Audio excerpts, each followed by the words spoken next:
দুপুরে বিয়ের দাওয়াত কিন্তু আগেভাগেই আম্মেকে জানান না, যেহেতু আমি দুপুরে যাওয়ার আগেই আম্মেকে জানাই গেছি যে আমি একটা বিয়ের দাওয়াতে যাইতে আছি। এক টিন মিষ্টি লইয়া খাওয়ানোর পরিমাণ দেখে হইলে মিষ্টি দেওয়া হইবে, তবে খাওয়ানোর আয়োজন ভালো বিধে আমরা পুরো টিনটাই কর্তৃপক্ষের হাতে কিন্তু দিয়ে দিছি। একটা মিষ্টি আমরা হাতে রাখিনি, যেহেতু আয়োজন করছে ভরপুর আয়োজন। তবে যাইয়ে আমি পরিচিত লোকের কোনো অভাব দেখলাম না। আমি বুঝছি মনে হয় এখানে অপরিচিত লোকই বেশি থাকবে, কিন্তু ম্যাক্সিমাম লোকই পরিচিত আছে। আমাকে আত্মীয় স্বজন বাজে গেছে ঘুরিয়ে ঘুরিয়া, সেটা আমি আসলে বুঝধারি নেই।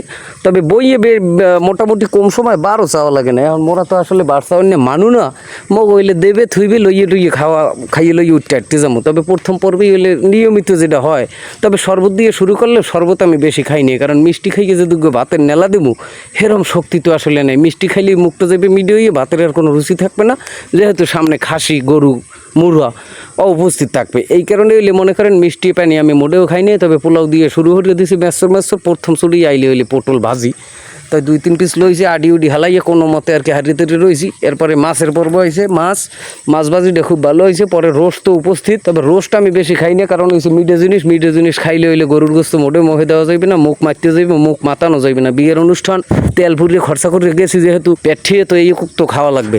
কুরবানিতে যেহেতু বিয়ে, আসলে বিয়েটা যদি একটু পরে হইতে কুরবানির গোস্ত 60টা যাওয়ার পরই বিয়ের গোস্তটার অনুভবটা করতে পারতাম যে গোস্তটার ধরনটা কেমন। কারণ এখন প্রত্যেক ঘরেই পেডা খুঁড়া গোস্তের কোনো অভাব নাই, গোস্তের পর গোস্ত। তারপর হয়েছে কুরবানি যেহেতু শেষ মুহূর্তে হয়েই গেছে, সেক্ষেত্রে এত আসলে বাদ দেওয়া যায় না। তবে আমার পাতে পর্যাপ্ত গোস্ত কিন্তু হেরা দিয়ে দিয়েছে, প্লেট ভর্তি গোস্ত, এবং পাশে প্লেটও থোয়া কি দেখতে থুই দিয়েছে, কইছে যে হেতকুন পারেন হেতকুন লইয়ে খান। এখন পেটে তো আসলে এত জায়গা নাই যে এত গোস্ত মনে করেন খামুক। তারপরেও একাল খাওয়ানো কম খাই না। তবে আমার আশপাশে যে 2-4 জন লোক লইছি, তপু সাহেবের আর মিল্টন সাহেবের, এবং এগুলি আমাকে আর একটু হালা আছে আর কি রাজু, এই হলে আমার প্লেট আর কি। ওরা যে খাওয়া খাইছে খাওয়া দেখে আর কি আমার খাওয়াটা বাড়াই এলাইছে। এই যেমন মোটামুটি আর কি আমি আর এদিক ওদিক যাওয়ার সময় তেমন একটা পাই নাই, খালি খসর আর কি মারতে রয়েছি আর খাইতে রয়েছি। তবে খাসিটা অত্যন্ত সুন্দর হলে, আর গরুর গোস্ত হলে যথেষ্ট গরম আর হইলে নরম। এখন গরম জিনিস তো আর খাওয়া যায় না, ফুয়ো দিতে নেই পিছন আসলে যেটু খাইছি আর যে বেশি বেরিয়ে গেছে ঘাম। কিন্তু তারপরও এদিক ওদিক নাচাই আর কি নেলা একটা কামাই দিনেই।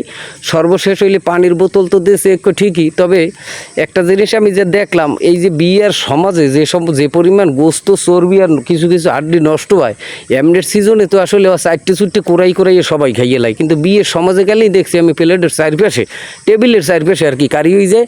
যাই হোক, সর্বোপরি আসলে ফেন্ডি দিয়েই শেষ করছি, যেহেতু মিষ্টি খাওয়া সুন্নত, সেই কারণে একটু ফেন্ডি দিয়ে শেষ করছি। তবে সর্বোপরি মিল্টন ভাইরে, আমাকে এনামুল ভাই সাহেবের ধন্যবাদ, এত সুন্দর একটা আয়োজন করিয়া আমাকে মোটামুটি একটু খানা পিনার আয়োজন করছে, সেই জন্য আবারও তার ধন্যবাদ।